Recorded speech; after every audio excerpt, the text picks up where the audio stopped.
Hello， 大家好，我係 Kingsley。嚟到澳洲嘅第3日，今集我哋就會由墨爾本飛塔斯曼尼亞嘅荷伯特。我哋會租車5日自駕遊塔斯曼尼亞。第1日喺荷伯特，我哋會參觀威士忌廠，試下佢哋嘅威士忌 tasting。去好有風味嘅碼頭食炸魚薯條，上去威靈頓山欣賞荷伯特嘅景色。第2日我哋就揸車去 Bruny Island 食超級新鮮嘅生蠔，喺蜜糖同埋芝士店購物，去島上最著名嘅景點 The Neck， 仲有去島上最南面嘅燈塔。開始之前都希望大家俾啲鼓勵 subscribe 我個 channel 同埋俾個 like。好，我哋依家就出發去塔斯曼尼亞。第3日10點50分呢，我哋就要搭飛機去 Hobart 噶啦。去 Hobart 之前呢，我就嚟咗酒店附近行2個街口，一間網紅嘅咖啡店嗰度食早餐。呢間 coffee shop 嘅設計呢都幾簡約舒適嘅。據網上所講，佢最出名嘅呢就係 baked egg。佢嘅咖啡呢就用咗 Market Link 嘅咖啡豆。咁我就嗌咗一杯 latte 6個2，同埋一個叫 mushroom 嘅，就有炒蘑菇、瑞士甜菜煎餅、sourdough、花椰菜、水煮蛋，26蚊。蘑菇炒出嚟係好香嘅， sourdough 呢就煙煙韌韌，煎餅呢就厚實咗少少。個 latte 呢我就覺得偏淡咗少少，咁佢嘅份量呢係超級大份，我一個人係食唔晒嘅。食完早餐，我哋9點半就去到機場，就早咗好多。咁我哋就坐低喺呢度等佢出我哋登機閘口嘅號碼。原來我哋嘅機票呢係每人包咗10蚊嘅現金券嘅，咁我就揀咗一個 protein bar 同埋一個鮮橙汁，感覺呢就比起汽水啊、薯片啊、朱古力抵啲。大約個半鐘嘅機程呢，好快我哋就去到 Hobart 啦。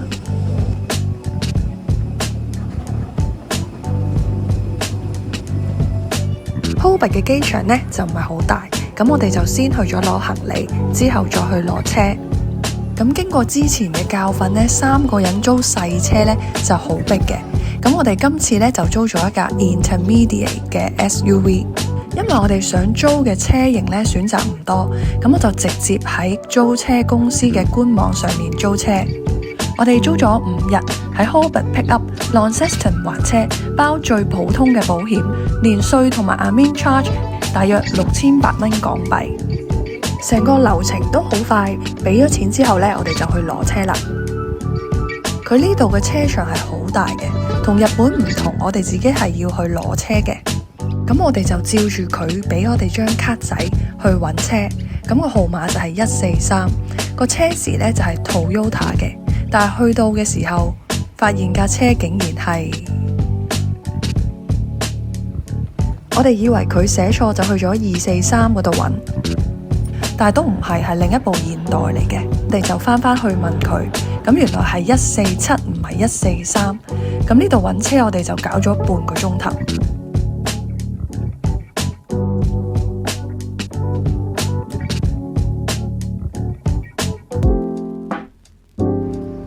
咁我哋第1站就先嚟到離機場只有5分鐘車程嘅 Barilla Bay Oyster Farm 嗰度食生蠔。呢個養殖場呢係好近機場嘅，所以建議大家呢一落機都可以嚟咗呢度食生蠔先。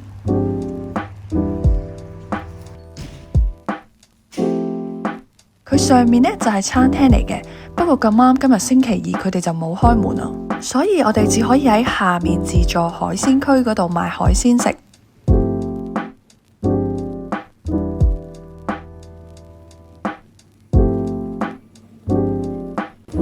佢都唔係太多選擇，咁我就見到有海膽、凍蝦同埋生蠔。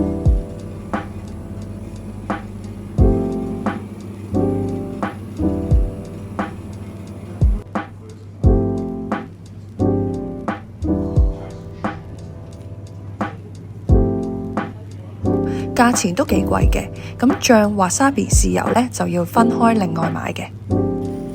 咁我哋就買咗一個拼盤同埋一 pack 海膽。海膽嘅口感呢就好爽嘅，蝦呢就好大隻同埋鮮甜嘅。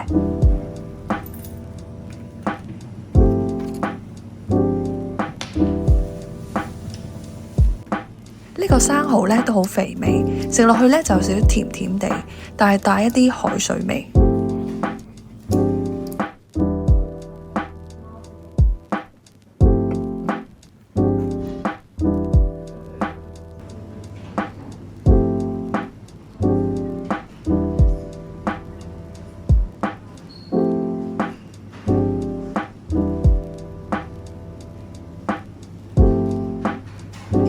食完生蠔休息咗一陣，我哋就揸車出返市區。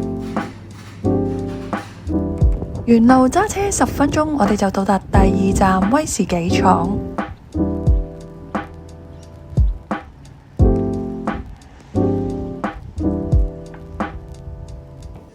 一入嚟嘅感覺呢係好有氣氛，裝修得非常之有格調。佢柔和嘅燈光呢係一種好舒服嘅感覺，可以俾大家坐低慢慢品酒嘅。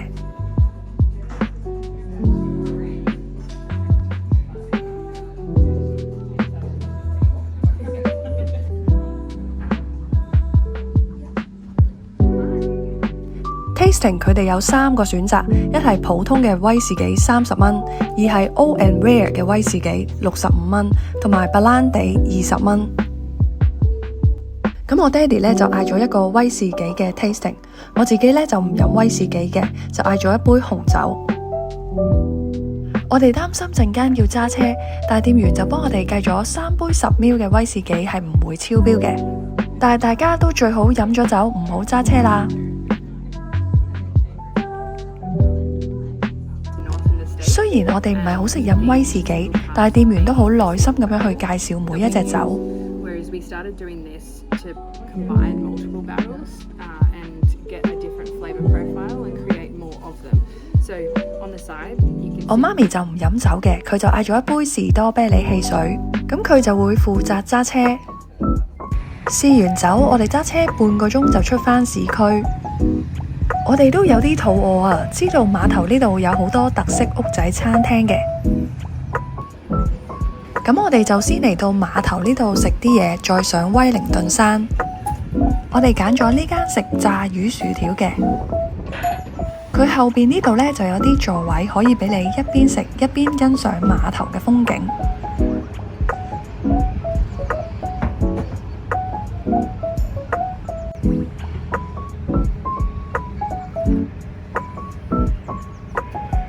我哋嗌咗呢個海鮮拼盤呢，就有炸蝦、炸魷魚、炸帶子同埋薯條。佢係即刻整嘅，係熱辣辣嘅。魷魚呢就好新鮮，入口即溶；帶子呢就偏韌咗少少。薯條都好脆，係好好食嘅。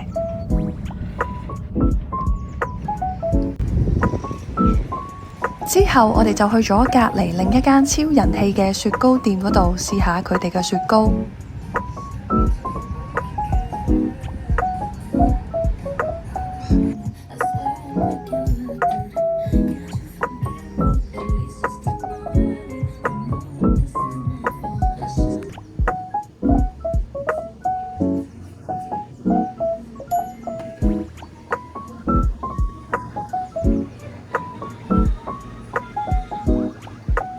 佢嘅雪糕呢都有好多選擇，有傳統嘅雲呢拿、朱古力、希蘇粒、開心果，特別啲嘅呢就有 Leatherwood Honey 同埋 Lavender。好好彩啊！我哋星期2 4點至6點嚟到係 Happy Hour， 買1送1。咁我就買咗一個開心果味同埋一個 Orange and Lemon 嘅雪糕。佢嘅雪糕呢係非常之滑嘅，開心果味係好濃郁，係好值得推介俾大家嘅。我哋喺碼頭呢度行咗一陣，感覺係好悠閒同埋舒服嘅。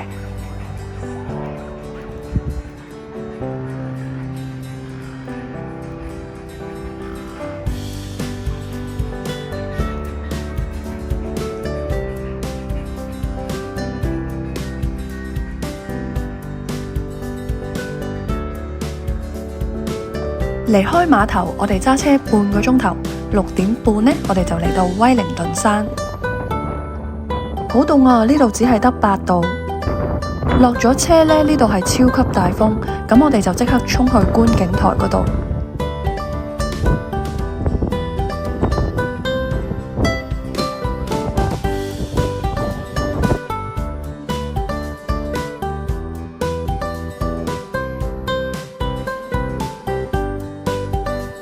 好靚啊！呢度係可以睇到 Hobart 嘅市區，不過今日就天氣唔係太好，睇得唔係太清楚啊。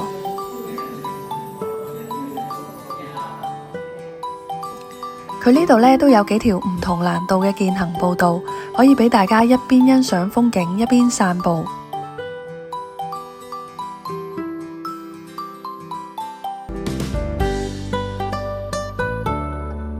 我哋發現咗一隻袋鼠喺度食緊草啊！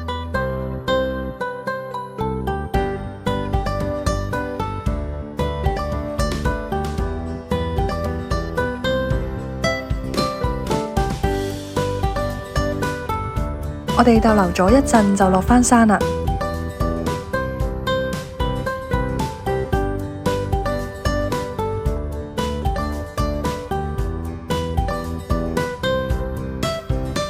落山嘅沿路呢都可以睇到 Hobart 市區嘅風景，但係山路呢就有啲崎嶇。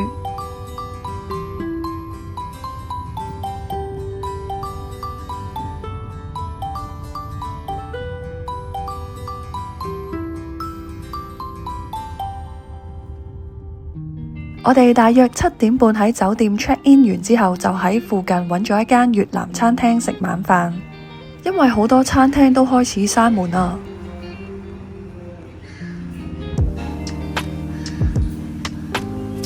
我嗌咗呢個生牛肉牛丸河就一般般，湯底還可以，但係生牛肉就變咗熟牛肉。食完飯之後，我哋想去買生果，但係發現呢市中心呢度淨係得一間 Woolworths， 咁所以我哋就行咗15分鐘先去到。澳洲夏天嘅日照時間呢係比較長嘅，雖然而家已經係8點半，但係個天仲係好光㗎。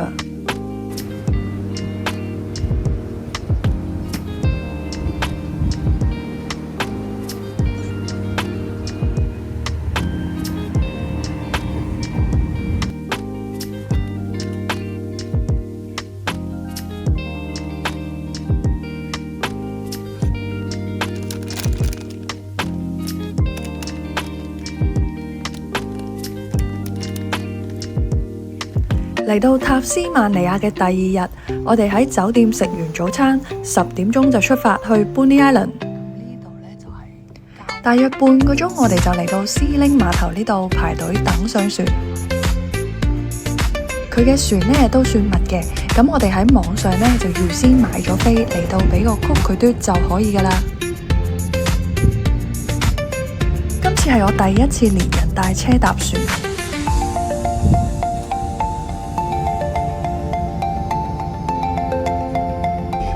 佢隻船呢都好大嘅，泊到好多車。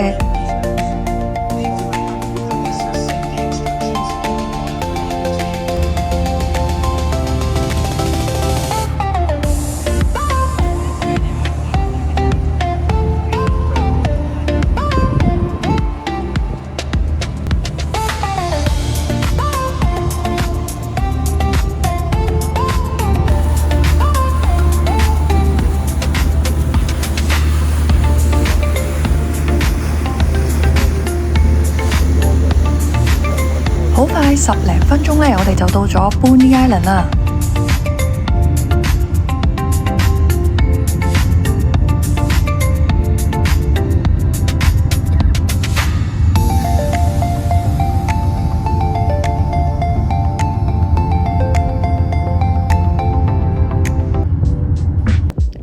我哋喺碼頭揸車5分鐘就到達第一站 House of Whisky。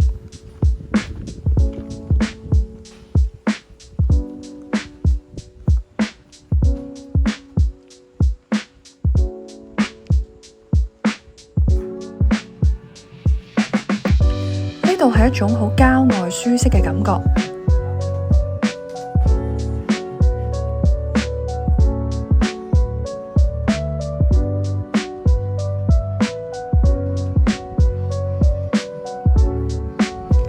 呢度入邊有佢哋自己嘅酒同埋其他本地嘅酒。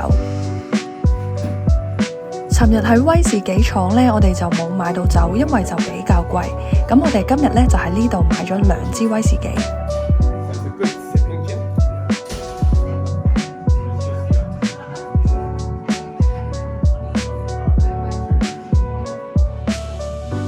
另外呢度都有羊駝嘅頸巾買，我媽咪就買咗一條羊駝嘅頸巾。參觀完酒廠之後，沿路揸車10分鐘，我哋就到達第2站 Get Shark 食生蠔。網上好多留言都話呢度嘅生蠔係超級好食㗎。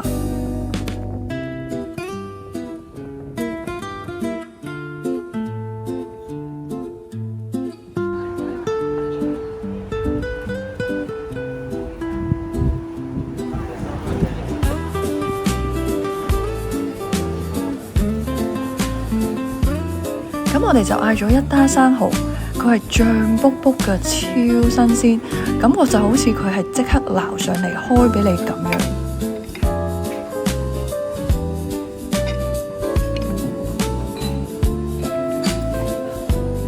呢個真係我食過最好味嘅生蠔啊！好甜，好 creamy， 係超級新鮮㗎。個生蠔呢就32蚊，就比起出面就貴咗少少。另外呢，我哋就嗌咗個 lunch plate， 就有呢煙三文魚、麵包同埋沙律。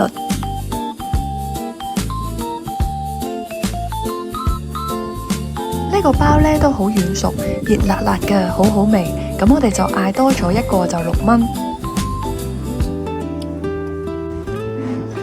另外我哋試埋佢個炸蠔就20蚊半打。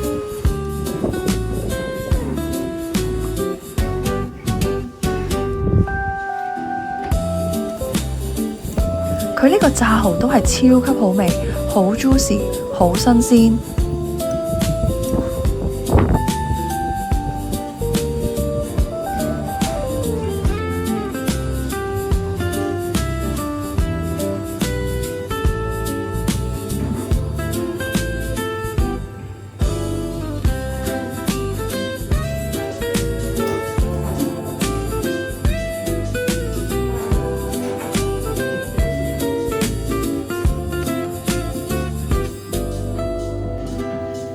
食完生蠔之後呢，揸車5分鐘就嚟到隔離芝士啤酒公司。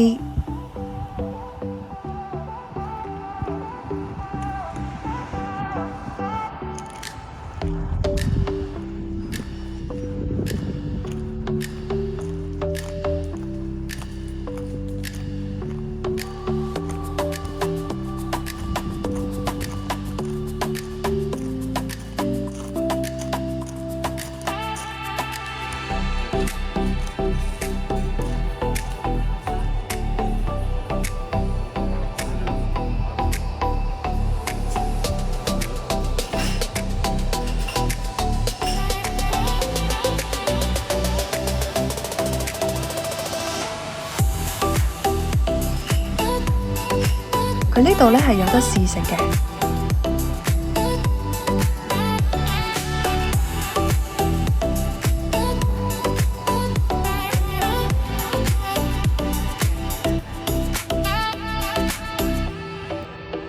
試食咗幾款呢，我就覺得一般般，不過我哋都買咗一件。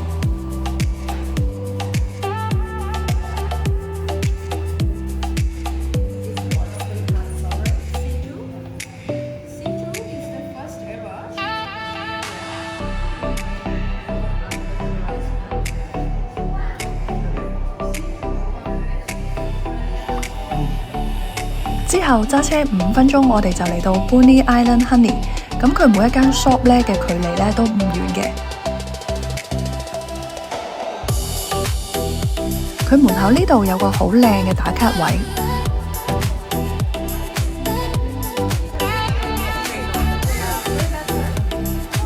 佢呢度咧有啲細細啱嘅蜜糖，可以買嚟做手信俾人。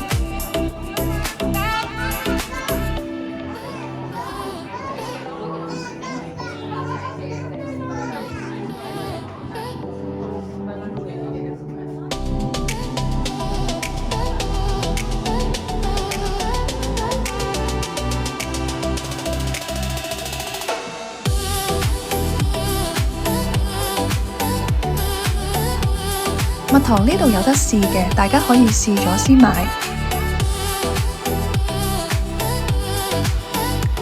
個 hand cream 呢，我就試咗佢嘅檸檬味，係好潤嘅。不過佢嘅檸檬味呢就太過濃烈，所以我就冇買到。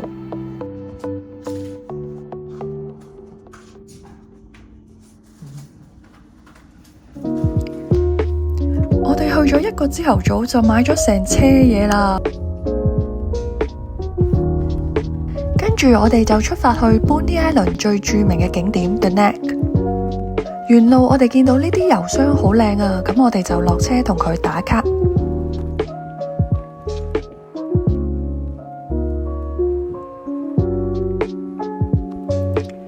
揸車10分鐘，我哋就到咗 The Neck。沿住呢度樓梯上去就係觀景台。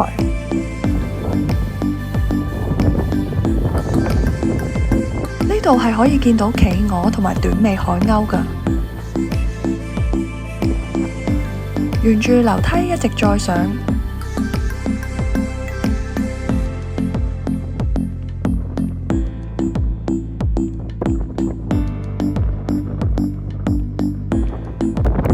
呢度係超級大風。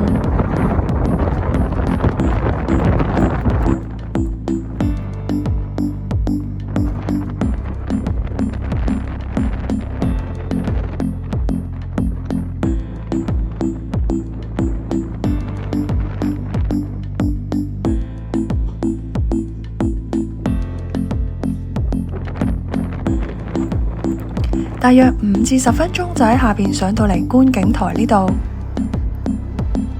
反而上到嚟呢度冇下邊咁大風喎。呢度可以睇到360度嘅環迴海景㗎。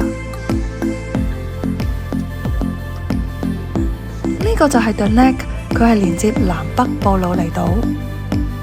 呢個景色係非常之特別㗎，左邊同右邊都係沙灘嚟㗎。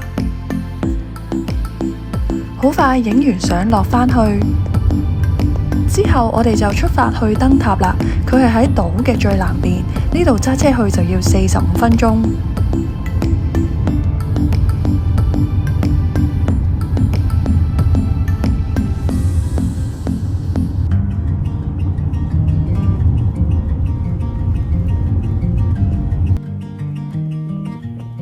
3點半，我哋終於嚟到燈塔啦。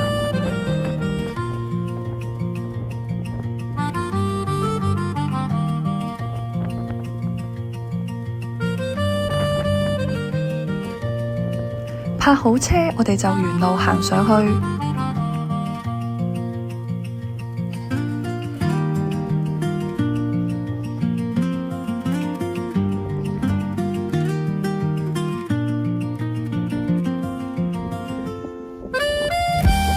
我哋又發現一隻袋鼠喺度食緊草啊！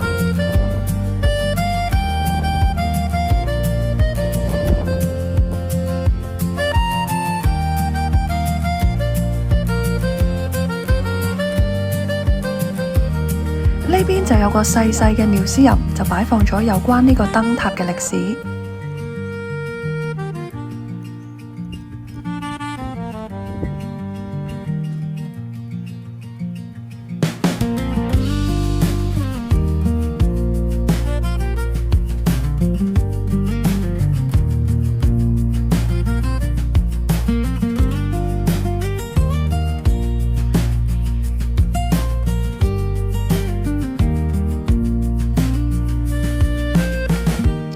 揸車過嚟都好遠，好彩museum隔離係有個洗手間㗎。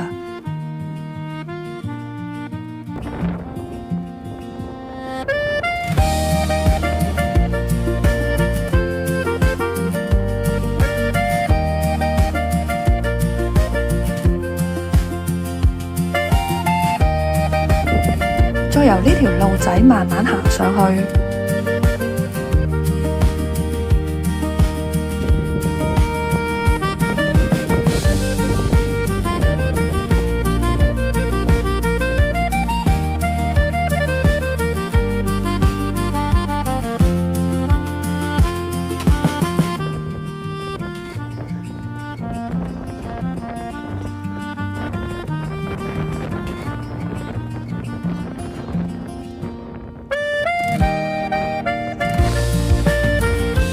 於到咗燈塔啦，呢度原來係有得上去㗎，不過我哋嚟到就已經過咗鐘啦。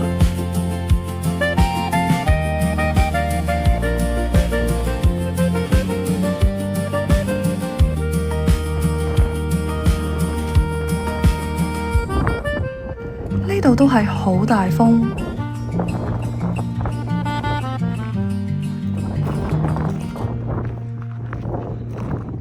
影完相休息咗一陣，我哋就落返山啦。咁我就 book 咗酒店喺島上面住一晚，因為難得嚟到，我就想睇星星啊。聽講 Bonny Island 係可以睇到南極光㗎，不過需要大爆發嘅時候先可以睇到。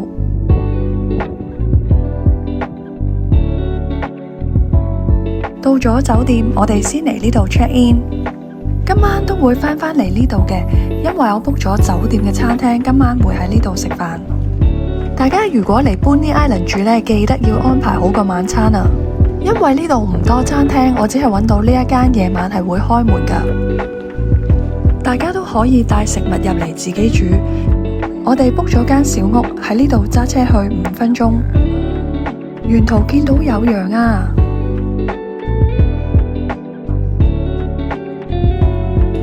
我哋又見到一隻小動物，應該係箭豬嚟㗎，不過佢唔睬我。喺呢度係隨時都會見到小動物㗎。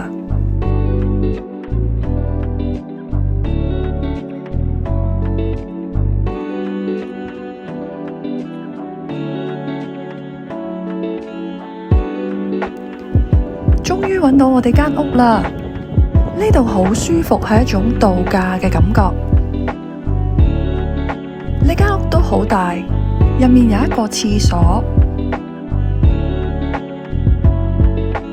一間雙人房，一個廚房，同埋一個露台，係對住無敵大海景嘅。呢邊有一個偏廳。另一間單人房，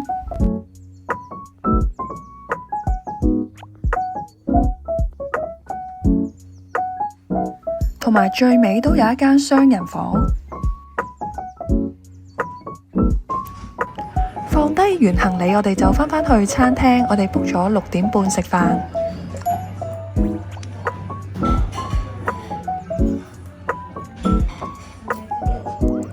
咁我哋就嗌咗2份 medium 嘅牛扒，就配薯菜嘅，44蚊。咁我媽咪就唔食牛嘅，就嗌咗一個羊肉意粉，34蚊。另外加咗20蚊6隻燒蝦。我就嗌咗一杯 apple cider， 係佢哋自己整嘅。個牛呢應該係本地牛嚟嘅，都有牛味，但係 medium 呢都偏韌咗少少啊。如果 medium well 呢，應該會好韌噶啦。我哋發覺呢喺呢度食蝦呢真係冇死噶啦，因為呢個蝦呢都係好新鮮、好大隻噶。